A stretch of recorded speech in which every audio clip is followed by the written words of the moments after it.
Hola, ¿cómo están? Bienvenidos a este programa del periódico El Colombiano en el que queremos entrevistar a los candidatos a la gobernación de Antioquia para que usted desde su casa se haga una idea de por quién va a votar. Creemos que además de las propuestas que son importantes, pero que a veces se parecen mucho, creemos que puede decirnos mucho de por quién votar, saber quiénes son, qué hacen, qué han hecho, en qué creen los candidatos. Por eso hoy tenemos invitado al doctor Juan Diego Gómez, ex senador de la República, expresidente del Congreso de la República, que decidió ahora lanzarse a la gobernación de Antioquia por el Partido Conservador. Doctor Juan Diego, buenas tardes, buenos días en el momento en que nos estén viendo en esta entrevista. Muy bien, Luz María, un saludo especial a todos los seguidores y a todo el equipo de trabajo del Colombiano. Bueno, aunque usted ya tiene pues una carrera política en Antioquia, pues habrá muchas personas que no lo conocen, no saben quién es usted. ¿Por qué no nos cuenta un poco dónde nació, cómo fue su infancia, en dónde estudió, cuándo decidió meterse en la política? Claro que sí, yo tengo una carrera política de muchos años. Inicié mi carrera política en el Santuario de Antioquia como líder juvenil, fundador del Consejo de la Juventud, del primer Consejo de Juventud en el año 1998. Luego fui líder juvenil a nivel departamental, fui diputado en 2 oportunidades en la Asamblea de Antioquia, representante de la Cámara en una oportunidad y después fui senador en 2 oportunidades hasta terminar en el año 2022 como presidente del Congreso. ¿Y su vena política desde tan temprana edad se debió a que en su familia había política o...? Mucha política, mi familia muy política. Mi abuelo, concejal de su municipio, mi abuela, mis tíos. Todo en el oriente antioqueño. Todos en el Santuario de Antioquia. Mi familia materna, mi familia paterna y un tío congresista, también un tío que fue concejal, diputado y congresista, representante de la Cámara de Senadores. Incluso algún medio de comunicación sacaba que su papá había tenido que enfrentar un tema de un carcelazo o una condena a prisión por algo. Sí, ¿Cómo señora. fue eso? Efectivamente. ¿Cómo lo vivió usted además? Fue un tema muy triste. Yo era diputado de la Asamblea Departamental. Mi papá fue un comerciante, un comprador y vendedor de propiedad raíz y de vehículos durante muchísimos años. Y uno de tantos negocios tuvo una dificultad que terminó en un proceso judicial y al final terminó con una condena por fraude procesal, en un testimonio, un testigo que tenía un documento que no correspondía y tuve ese momento. Eso fue un episodio muy triste, tal vez el episodio más triste de mi familia, y a causa de esto mi padre falleció hace más de 10 años, efectivamente falleció. ¿A usted ya era grande cuando fue, sí, cuando pasó eso ya era? Ya era diputado, era abogado, conocía todos los temas y como le digo fue un tema muy lamentable, fue el tema más triste, el episodio más triste que vimos con mi familia y como demócrata y respetuoso de las instituciones y de la justicia, pues aceptamos y accedimos a esta situación que fue muy lamentable. Me dice, usted estudió Derecho, me dice. Yo soy abogado con una maestría en estudios políticos, con una maestría en recursos minerales. No era para ejercer la abogacía, sino para ser político. Que usted sí la ejercí. Fui asesor jurídico ambiental en Cornare, fui subsecretario de gobierno en Bello en un tiempo, fui abogado litigante y efectivamente, pues ya cuando entré en los temas políticos, sobre todo en el Congreso, en la Asamblea Departamental todavía ejercía, tenía mi oficina de abogado y ejercía en algunos casos en los que la ley permitía. Y ya cuando llegué al Congreso sí ya dejé de una vez por todas la oficina de abogado. Usted ha pasado por muchos puestos pues, de privilegio en el Estado, pues elegido por el voto popular.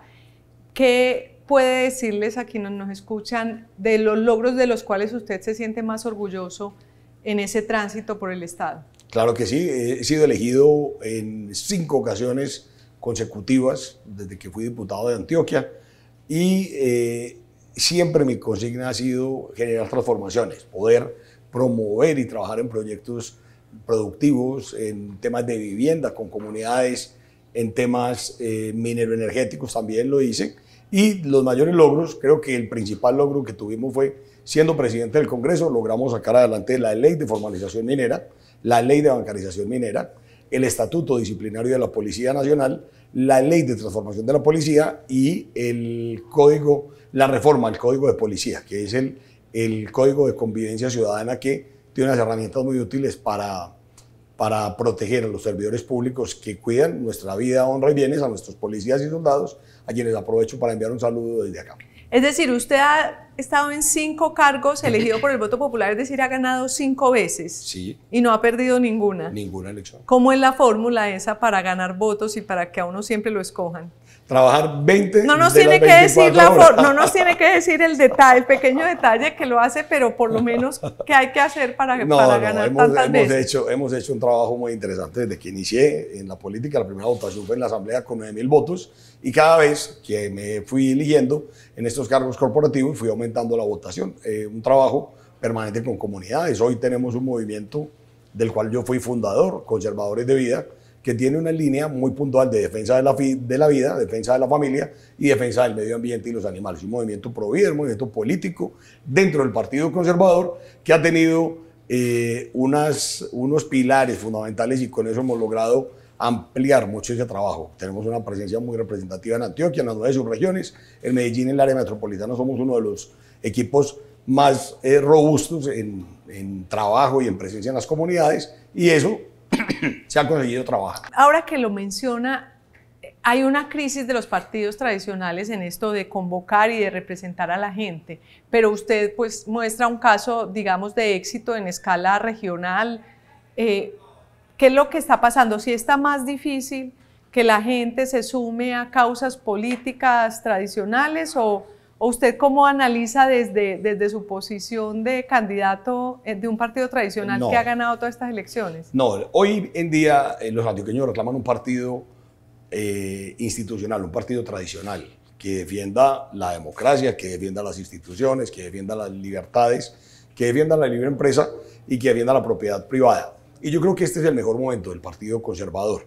Lo que creo también es que existe, por todas las reformas que se han dado no solo en Colombia, sino en el mundo, una fragmentación del poder. Y prácticamente hoy una persona que tiene un dispositivo móvil en sus manos y una red social, prácticamente tiene un poder, un pedacito de ese poder, tiene una capacidad de influenciar un grupo de personas alrededor. Cada vez que ese poder está más fragmentado es más difícil aglutinarlo alrededor de una causa en particular. Por eso vemos candidatos de todos los colores, de todos los sabores, binarios, no binarios, de todas las tendencias culturales, de hecho, raciales, sexuales, de todo tipo. No sé si para la gobernación de Antioquia antes había habido una baraja tan grande, pues son 10, menos que en la alcaldía de Medellín, que son 14, pero de todas maneras 10, 9 candidatos, ya no sé, son 10 todavía. Son 10 todavía, creo, 11 tal vez. 11, exactamente.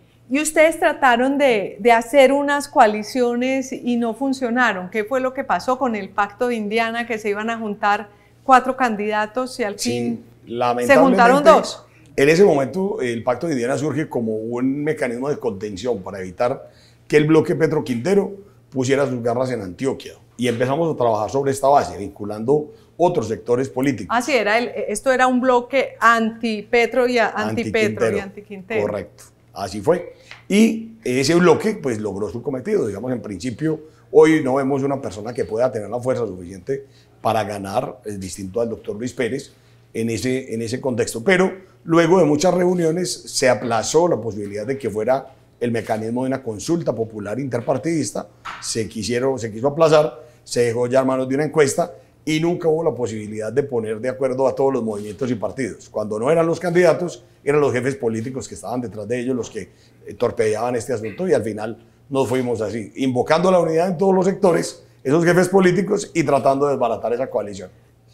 Usted pues entonces se plantea como anti-Petro, anti-Quintero, como pues ahora muchos, pero ustedes en el Partido Conservador inicialmente estuvieron cerca de Quintero, inicialmente estuvieron cerca de Gustavo Petro.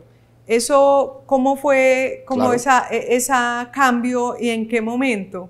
En mi caso nunca he estado cerca de Petro ni cerca de Daniel Quintero. La única conversación que yo sostuve con el alcalde de Medellín en algún momento tenía que ver con la Ley de Ciencia, Tecnología e Innovación, que fue de mi autoría, en compañía del senador Nicolás Albeiro Echeverri. En esa época, él representante de la Cámara y yo senador, que después la tomó el Centro Democrático y la convirtió en un acto legislativo con el mismo texto y participamos en esa discusión para convertir a Medellín en distrito de Ciencia, Tecnología e Innovación, como efectivamente ocurrió.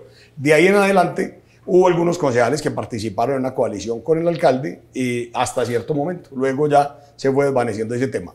Y en el caso del gobierno nacional, efectivamente, cambiaron el presidente del partido, hizo que el partido se declarara de gobierno y afortunadamente en febrero de este año logramos que el Partido Conservador volviera a ser un partido independiente que no ha vuelto a apoyar y rechazó reforma laboral, reforma a la salud, todas las reformas que planteó el presidente Gustavo Petro, y volviera a ser el Partido Conservador digno que los antioqueños recordamos. Usted menciona el presidente de ese Partido Conservador que estuvo decidido a ser gobernista del Partido Conservador es Carlos Andrés Trujillo. Sí, creo que en esa época estaba que es también antioqueño, que es también antioqueño, él fue el que... ¿Ustedes son cobija aparte, Carlos Andrés Trujillo y usted? Que... Sí, tenemos diferencias en nuestra forma de trabajar, en nuestros movimientos, pero son diferencias sustanciales, digamos, son diferencias que no traspasan del lado personal ni van más allá de las ideas políticas. Yo con él tengo una buena relación y en este momento estamos buscando, precisamente en este contexto de la campaña tan extraña a la gobernación, integrar todo el Partido Conservador. ¿Y por qué dice campaña extraña a la gobernación? ¿Qué tiene extra? Usted que ha estado en 5 candidaturas diferentes. Pero he estado por ahí en 10 campañas a la gobernación. Nunca había tantos candidatos, nunca faltando 24 días para las elecciones, no había finalistas, nunca había sucedido lo que pasa hoy, que la gente no quiere participar, ha mostrado una apatía enorme por la política. Lo sienten en la calle, que la gente... Esta es la primera, más que antes. Mucho más que antes. Esta es la primera elección regional después de la pandemia. Y creo que tiene un contexto diferente. Un gobierno de izquierda, un gobierno que durante 30 años estuvo tratando de conquistar el poder por todos los medios, ganó las elecciones del año anterior y eso ha enrarecido muchísimo estas elecciones. Y también, bueno, usted menciona varios ejemplos, esto de que no haya finalistas, es verdad, la gente no tiene claro, por lo menos 2 o 3 que uno sepa. Pero lo otro hemos visto o han denunciado que también hay mucha más plata que antes. ¿Usted ha sentido que la plata se ve en estas elecciones más que antes? No, la verdad es que ha sido una campaña absolutamente austera, una campaña con recursos propios. Hay muy pocos empresarios que han querido dar donaciones. La gente no me refiero a su campaña, me refiero en general a todas. Es decir, si usted ve más dinero por ahí zumbando. No, creo que ha habido otras campañas con más dinero. Siento que esta es una campaña muy difícil y cuando uno habla con los demás candidatos a la alcaldía de Medellín, a las alcaldías del área metropolitana, de los municipios, la queja es la misma, no hay plata. Antes de hablar de sus propuestas, es que me acordaba que aquí hubo, cuando hablamos ahorita de Daniel Quintero, hubo un escándalo alrededor de un lote de carabineros aquí en Medellín que algunos cercanos al alcalde, incluido su hermano, pues querían como vender por un valor menor para quedarse con un dinero.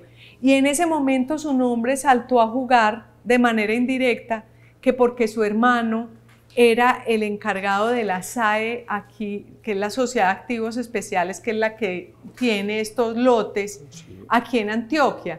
Y que tal vez él había ahí como una especie de relación porque no es común que un presidente de la República venga y le regale a un alcalde, como pasó que Iván Duque le regaló al alcalde ese lote que para que urbanizara.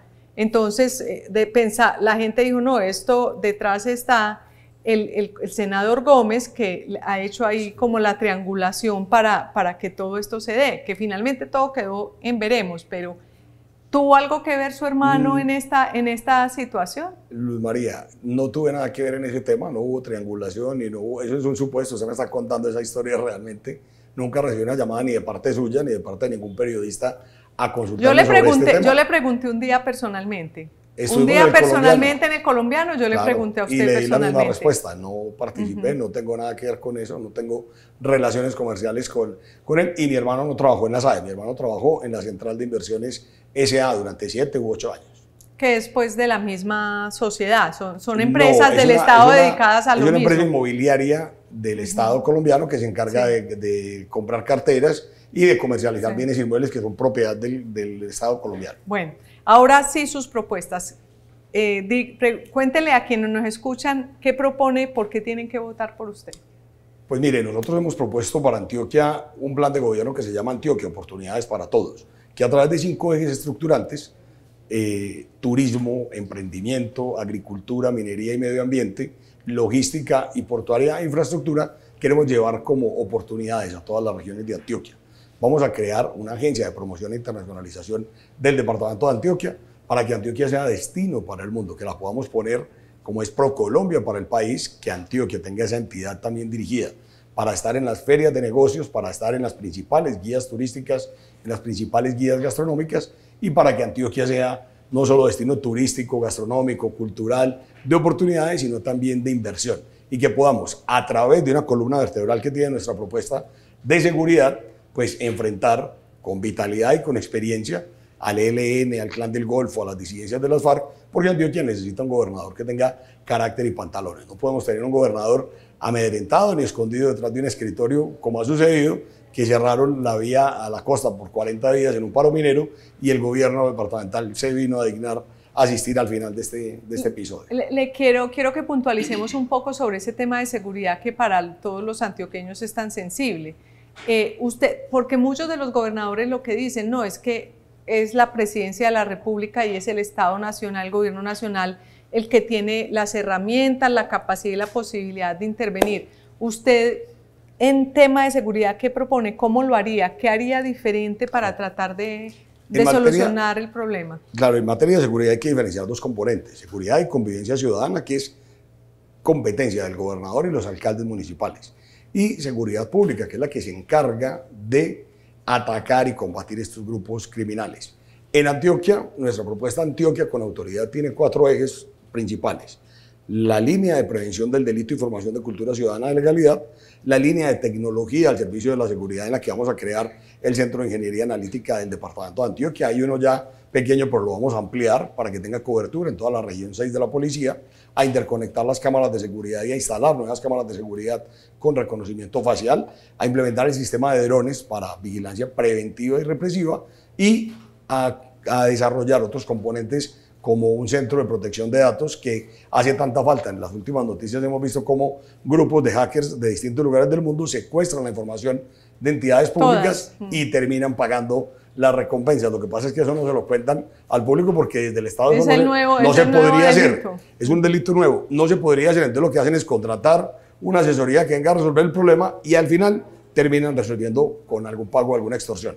Una tercera línea, que es la transformación de la gestión territorial en seguridad a través de los planes integrales de seguridad y convivencia ciudadana, que los vamos a tener municipales, subregionales y departamental, para poder perseguir las estructuras criminales, no solo en el municipio donde tienen asiento, sino que cuando se desplazan al municipio vecino o a otros municipios vecinos, podamos tener esos planes subregionales para perseguirlos. Y el plan departamental, con el que vamos a lograr que más recursos en materia de seguridad para construcción de comandos de policía, para tecnología, para vehículos, para logística, le llegue a los alcaldes cuando ellos cumplan esos requisitos de entregar informes mensuales o bimensuales sobre ese plan integral.